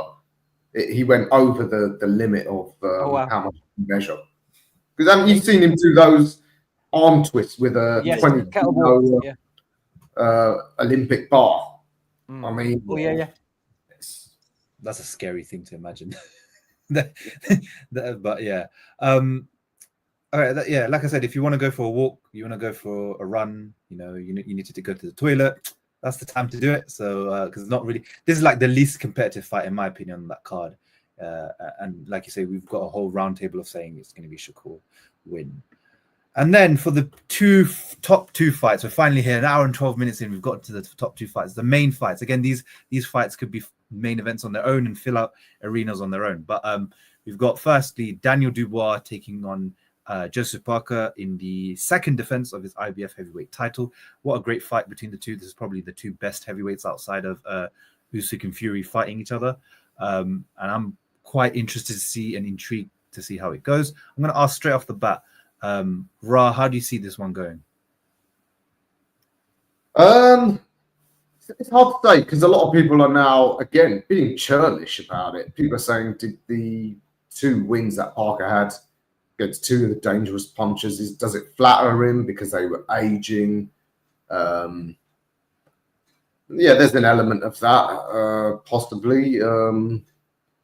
Dubois is a different kettle of fish, especially with his dad in his corner, urging him on. He looks like a different beast. But I do really think that under Andy Lee, he's really come on in his boxing, technically sticking to a game plan that they've devised, all of that. So, and Dubois isn't particularly versatile, is he? I mean, he pretty much fights just one way. So it isn't too hard for someone like Andy Lee to devise a game plan to neutralize what he does.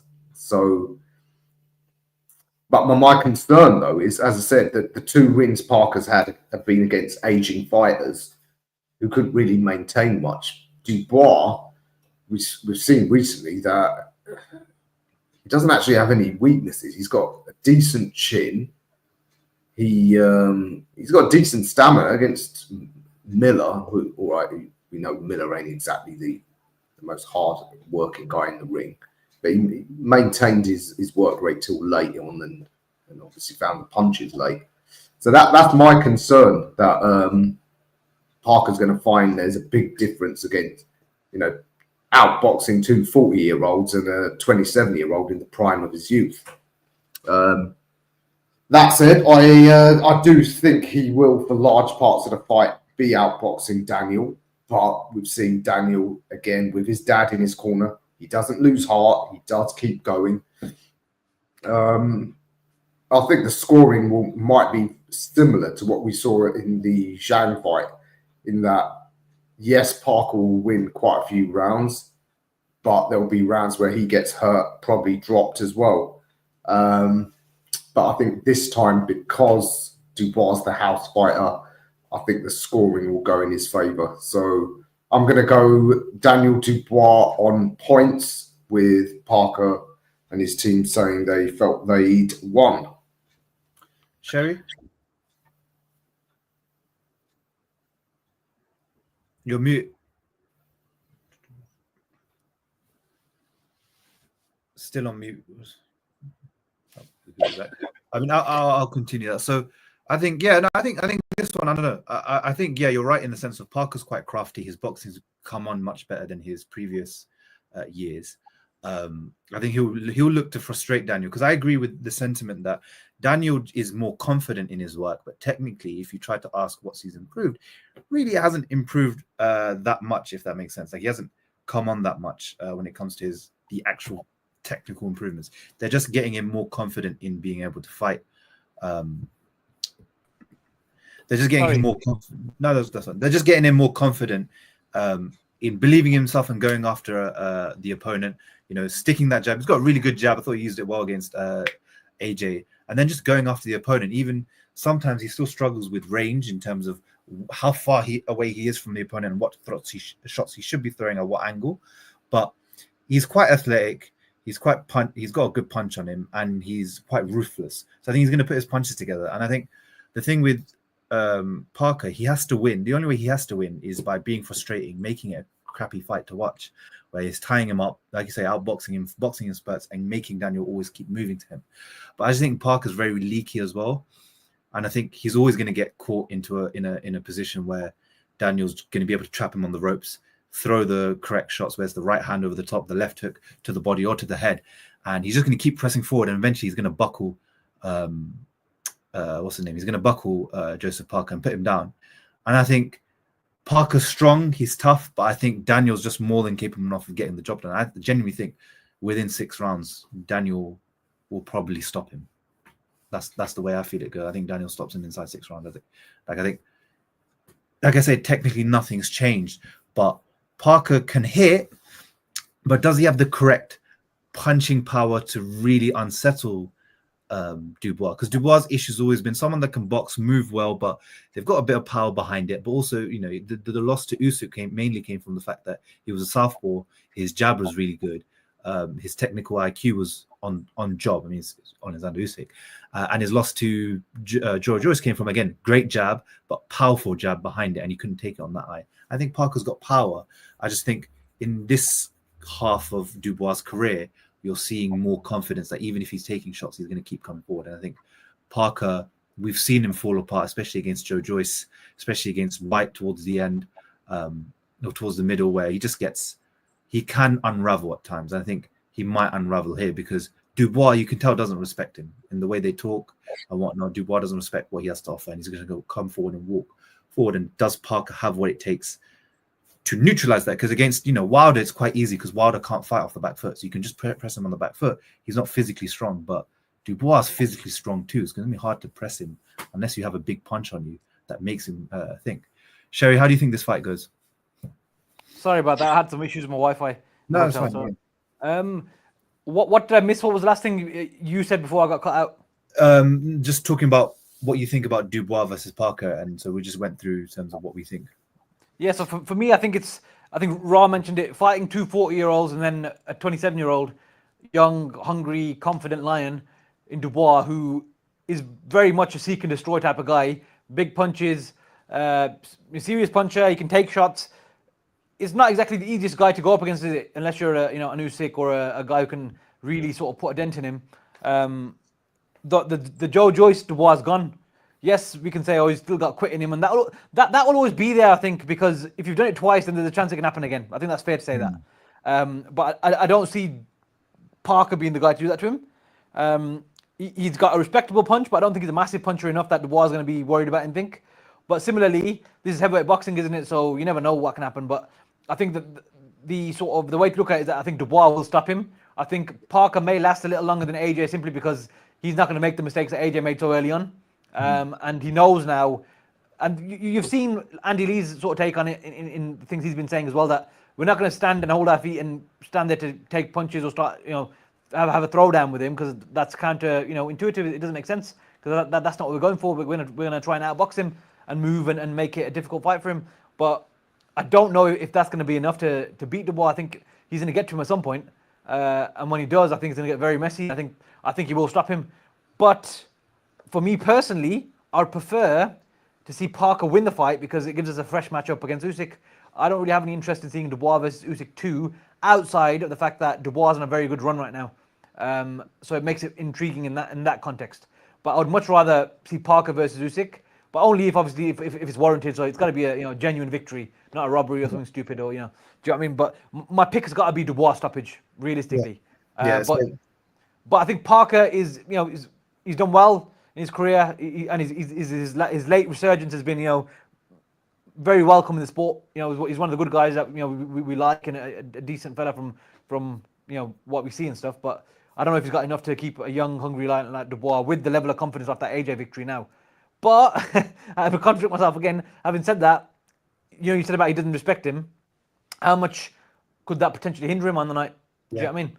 Could that be a hindrance? Let's see. But I think, you've got to go Dubois stoppage as the sort of, he's got to be the favourite in the fight for sure. So I think Dubois stops him maybe by round 8. Yeah, I think he stops in the 6th. So I think we agree on that. There you go. Wow. Ra's going with Dubois points in a close victory. So it'll be quite. One thing about Dubois, I don't think it's as simple as saying that. I don't think it's as simple as him being a quitter in the 2 fights he's lost. I strongly suspect he's on the spectrum. And there's some undiagnosed, condition there, because the way he took punches off Miller, Hergovich, and AJ, and there was no sign ever that he's losing heart or he's losing focus. In fact, he come firing back stronger. And what's the difference between that and getting peppered by Joyce and Usyk all night? He didn't have his dad in his corner.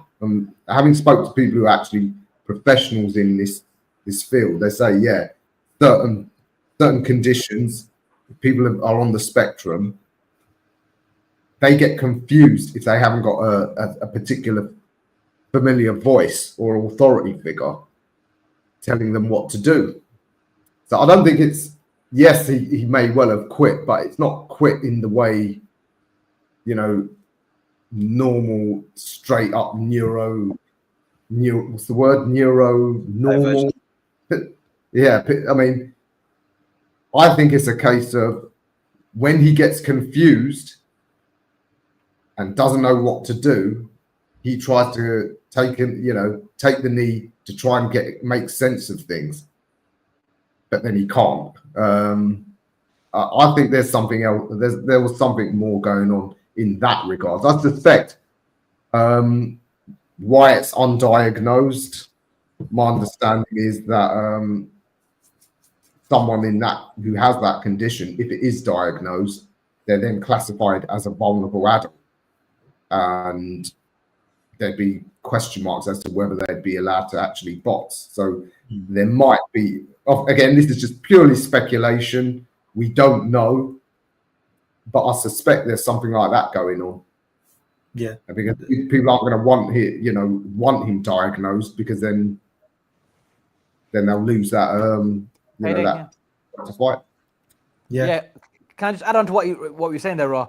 When I said about having the quit in him, it's literally what you're saying. It's not from a physical thing. It's a mental capitulation, isn't it? He's overwhelmed, and he needs time to try and process what's going on and make his next move. But when he's had those moments, he's taken a lot longer than the 10 count. Essentially, it's taken him longer to sort of gather himself. So it's definitely a mental thing. It's not a physical thing, because we've never really seen him hurt, if that makes sense. Yes, the Kevin Durant, we saw on top of the head. That was equilibrium. That's different. You're right. I don't think it's a case of quit out of fear or a desire not to. It's confusion. Do you get this? I don't think it's like, wow, this is too hard, or I don't fancy getting hit no more. I think it is this. I don't know what to do. Let me think, and then the fight's over. I need a break, and then he's lost the fight. That's it. Yeah, I'm not going to add anything to that, because it's just going to be rude. So I'm just going to move on from this topic about Dubois and what's going on in his head. Mum always says, if you've got nothing good to say, don't say anything. Just listen. I'm not mocking or hating on it. No, I'm not either. People have different conditions. Yeah. I'm sure Daniel. Well, I've met him. He's a lovely guy. Yeah. No, he is. It's just not. It's just yeah. I'm just not gonna go into anything further from what I've already said in loads of streams before. Because if he ever meets me, yeah, it's gonna be long. Well, it's not gonna be a long day for me. It's gonna be cut short. Let's just say that day. So, but yeah. I'm quite interested to see how Dubois comes across this type of opponent. I think it will be good for his development as well. Like even he's only 27. I think people kind of forget for a heavyweight that's still quite young.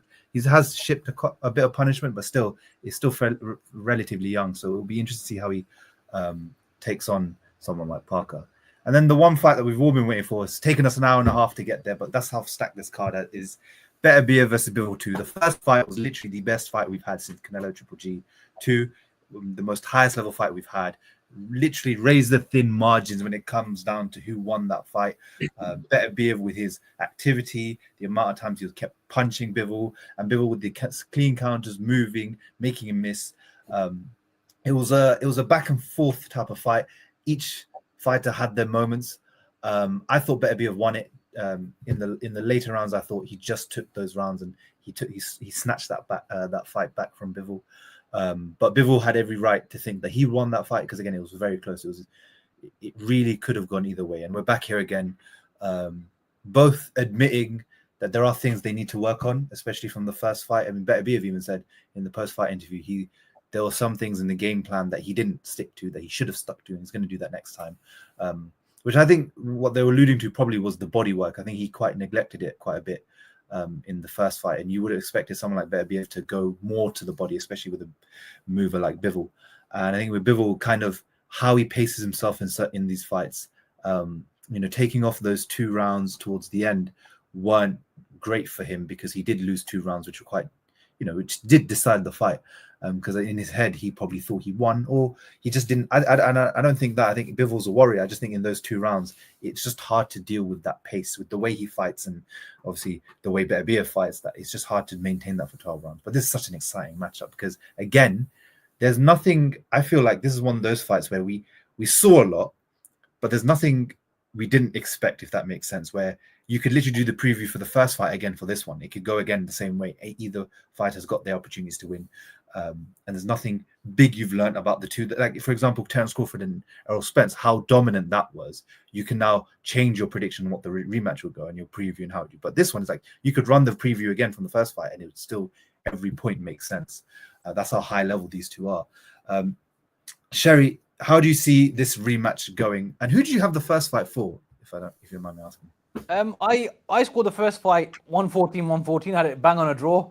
But I've got a WhatsApp message between me and one of my colleagues at work because we were scoring the fight and then talking on WhatsApp as we were scoring the fight. He had it 7-5 or 8-4 Beterbiev, which I couldn't see. But I literally had it 114-114. But before it was announced 2-1, I said, but if they're going to give it 21, I think I'm leading Bivol. Because I felt like his work would have been prettier on the eye, if that makes sense. You know how they say pretty girl privilege? I think Bivol's style is so aesthetically pleasing that the judges were going to side with that. Obviously, I was wrong because it went the other way. But my feeling was, even though I had it for 114-114, that it was going to go to Bivol. I felt like, okay, he's going to get the win here. I didn't imagine a draw for some reason. I thought if they're going to go with anyone, they're going to go with him.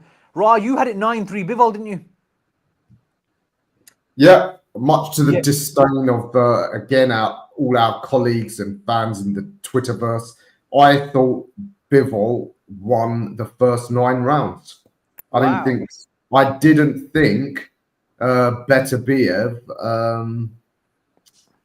I don't think he, in any of the first 9 rounds, did I think he landed more scoring shots than Bivol.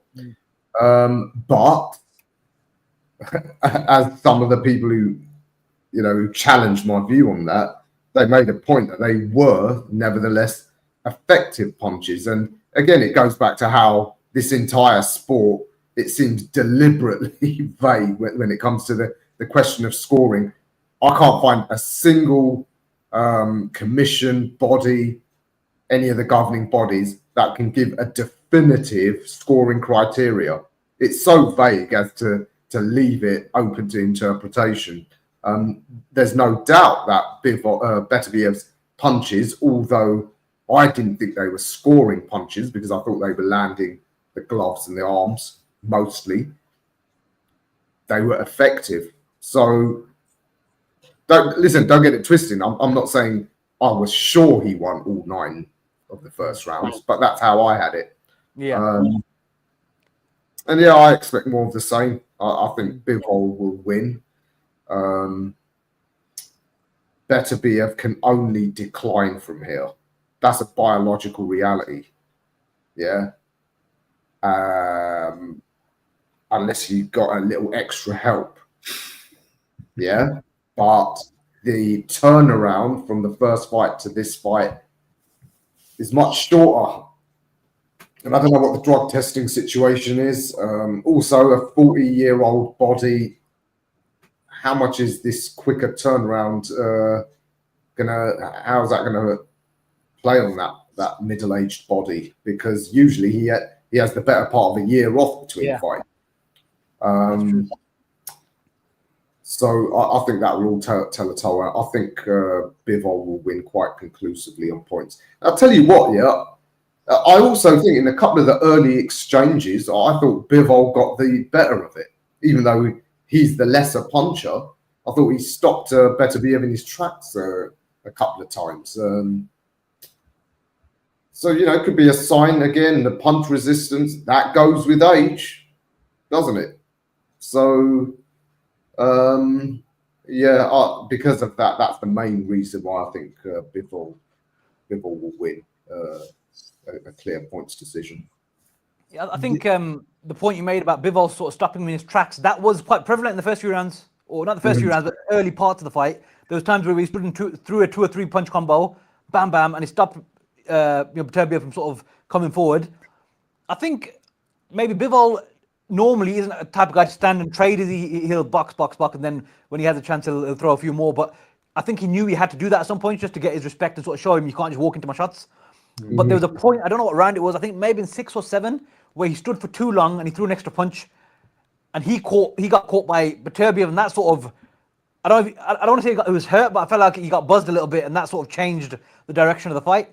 I think the scoring piece, how you summed it up there, that was what I was going to get into. That's why I mentioned about you having a 9-3, because yours is so different to maybe what Names had it, and mine sort of somewhere in between. The subjectivity of boxing scoring, this is why we can get such crazy scorecards and have such wild, disparities in our score. I think the body language of a fight, as much as that's not something you score for, subconsciously judges can score that. How can we tell whether they have or haven't scored it based on body language? For example, Name mentioned Canelo Triple G2 earlier. That fight, body language-wise, Max Kellerman said, Canelo is winning the story of this fight. Triple G was a guy marching forward in the first fight. Canelo was on the back foot, on the ropes, moving. In the second fight, Canelo came forward with his hands up. Triple G had to move, and we saw Triple G jabbing and moving in a way that maybe we hadn't really seen before. So the body language of the fight, it looked like, okay, Canelo's now dictating the pace, the story, and setting a tone, essentially. Even if you don't think he won the fight, however you scored it, that's fine. But it was a very different look to the first fight. Can someone like Bivol do that to Beterbiev? I don't believe so, because it's stylistically they're so polar opposite. But I think that's what makes it so interesting is the comparison of what Name said about Canelo Triple G2 being the last such high quality fight we had. How different that rematch was to the first fight. Could that happen in this fight? I think it could happen, but I don't know if Bivol has the style to do that. But he said himself, I've got to be stronger, I've got to be perfect, I've got to do things differently. We saw clips of him in the clinch with his coach. Will he do that? I don't think it's his natural way of being. That's the thing. That's also another part of it. What is the natural way of being of a fighter? For example, Terence Crawford, Josh Taylor, Keyshawn Davis. They've got that meanness to them, where they'll get stuck in. They don't care. It's me or you, do or die kind of thing. I don't think Bivol has that sort of innate meanness in him. I think Beterbiev is more that way. I'm not saying he's completely that way, but I think he's got more of that do or die kind of thing. So I think we're going to learn a lot about them as people as well in this fight, because the first fight was so closely scored, closely contested in so many rounds. I think we're going to see who really wants this more as well. My pick, I'm going to be honest with you, I think Bivol scrapes it. 7-5. I think that's what's going to happen this time. I think we're going to get a trilogy, whether it's for Undisputed or Unified, whatever that is, that's neither here nor there, but I think we're going to get a trilogy.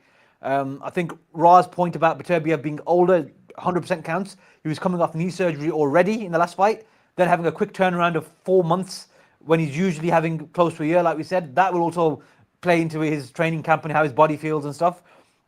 So as much as Beterbiev is a great fighter and he's done a lot, great things in the division, I think Bivol is a top quality operator, and I think he was just as, in my book, just as worthy a winner in the first fight. So I think this time he's got more likelihood of getting the victory. And I think the only thing that throws me off is I was thinking about, okay, how can Bivol win? I thought, okay, he'll have to risk more than Beterbiev to stamp his authority on the fight, which means opening up more, throwing more punches. And the one time he threw an extra punch, he got caught in the last fight. I'm not saying will he be scared to do that. I think he knows he has to take more risks, but taking more risks against a guy like Beterbiev who's built the way he's built, who does what he does that leave you in a position to get caught and really sort of put yourself in a position where you can get knocked down, get hurt, or get stopped? That's the only concern I really have about Bivol if he tries to, open up and stamp his authority a bit more. Because the one time we saw that he got, again, he wasn't hurt so badly, but enough to, change the sort of the tide of the fight for me. I thought when he got caught in 6 or 7, I can't remember what it was. But 7. I'm going to go with Bivol in this fight. Was it 7? Yeah. Yeah, there you go. So I think as much as I've just said that about, I don't know how much Bivol can risk, I think he will come out on top in this one. And I think, like Ra sort of mentioned a few times, boxing is a young man's game. And that has to sort of come into it at some point. Unless Beterbiev is just that special that he can do it again. But yeah, my pick is Bivol points. I'll stick to that. Yeah, I think there's a fair assessment of the fight. I agree with most of it. Like Bivol can, improve his game by clinching more in certain aspects when the momentum is with Beterbiev to frustrate him and then go back to his boxing again. And technically, he's quite, he's obviously the faster fighter of the two. He's much more quicker when it comes to his hand speed and his foot speed. He's recognizing more things than Beterbiev's ever had when it comes to opponents, like people that can recognize his patterns, can recognize his tactics, can recognize when he's going to throw a double jab and whatnot. But I also think with Beterbiev, I think he can also improve because, like I said, he agreed. He said in the post-fight interview straight after, I didn't stick to the game plan that I should have, and we should have done more when it comes to it. And his type of fighting has also, been going to the body more often in the early rounds to sap out that energy because people struggle to keep up with the pace that he puts on, especially when he starts going in those middle rounds. And I thought a couple times in that fight, he had Bivol hurt to the body a bit, and Bivol had to just keep moving. And it had that sense of, because Bivol came out in the next round and he did his thing, but he had that sense in that round, oh, this could be the start of, something big for Beterbiev where he's just wearing to the body. I think, like I say, I think Bivol comes out more aggressively in this fight and he will look to put a dent in Beterbiev because he knows that this is my last chance to become undisputed. If I don't get this, I'm a warrior. I need to go and get this now. I need to right this wrong as well. And I think it will be similar. It will be round 13, if that makes sense. This will be round 13. It'll kind of follow on from the fight, but you'll see slight differences where Bivol, like you say, will take more risks to win that fight, hold his feet more, and he will believe in his power. We've been talking about that he can knock out anyone in interviews and whatnot.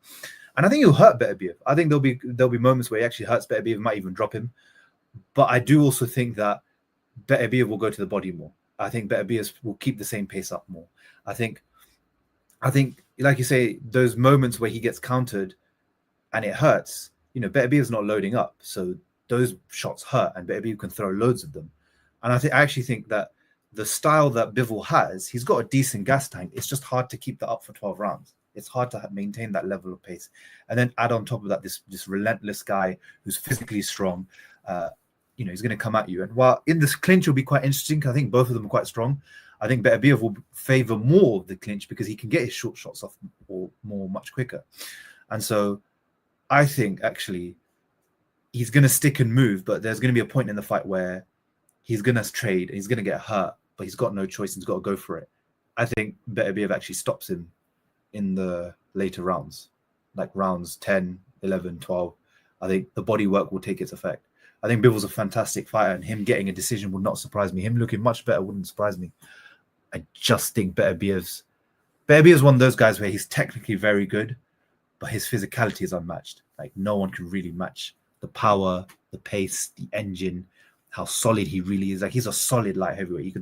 He can ragdoll people when it comes down to it. And I think he's going to look a bit better in the later rounds and stop Bivol. But it's a proper pick 'em. It's like I can see any other way. I can see anything going. I can see Bivol knocking him out. I can see Beterbiev getting another points decision. I can see Bivol getting another points decision. So it's tough. But I'm going with Beterbiev again, late stoppage like I did the first time. So it'll be quite interesting. But that is a fantastic card. I can't wait for the start of it. I mean, it's going to start at like 3 p.m. or something British time, and then end at like 1. So just got to get locked in, sit in, and just watch for hours on end. But it's going to be a fantastic card. So many implications on the line in each fight. I can't wait. How excited are you guys for this fight, for these fights? Super excited, actually. I still don't know where I'm going to watch it. So, as some of our commenters are pointing out, it's not really being advertised out there, sort of as a public, in public venues. I've only seen it advertised at Box Park, Wembley, and Croydon, both of which are a bit too much of a commute for me. So, yeah. I mean, Sherry, you're going to be covering it. How excited you are for Fight Week? Yeah, I'm buzzing, man. I'm really excited. If I wasn't, I wouldn't have come. I'll be honest with you. I wouldn't have come for if the card wasn't as good as it is. Obviously, all these fighters that are out here, all good names as well.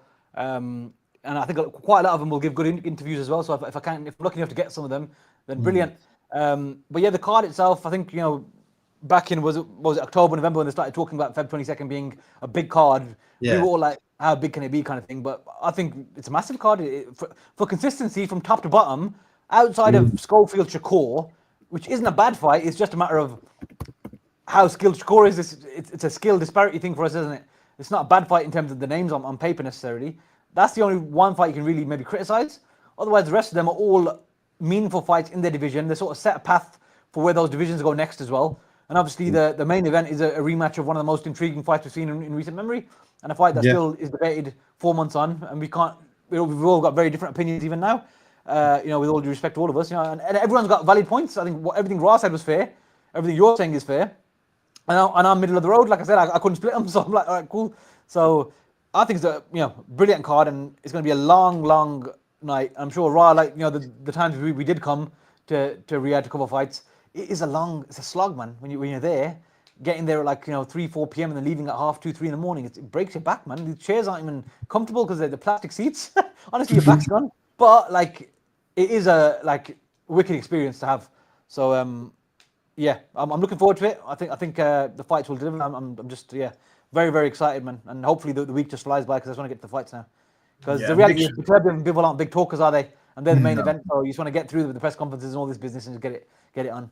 I mean, they did that ring thing yesterday or the day before where they sat them down next to each other, and you could just tell Beterbiev just didn't want to be there. He just wanted to be at home training or something, and he just didn't want to talk to anyone. Kind of he's jokes, man. He's so funny because he says he's not a fan of boxing. He's like, yeah, it's my job. He doesn't care. He's like, all right, yeah, cool. You know what? No nonsense. Fair play. Yeah. So and this fight is going to be interesting. Like I said, make sure you check out Sherry's YouTube channel, TKO Boxing with Sherry Abbasi, because all the interviews that he's going to have this week are going to be great. Also check out his Instagram at Sherry Abbasi. Is it 93? Yeah, 93. That's it. Thank you. That's it. Perfect. Yeah. And make sure you also check out Punch Out Boxing, where Ra does loads of interviews with so many boxers. I mean, we need more channels like Ra to be booming, because the fact is, he's giving the voice to some of these boxers.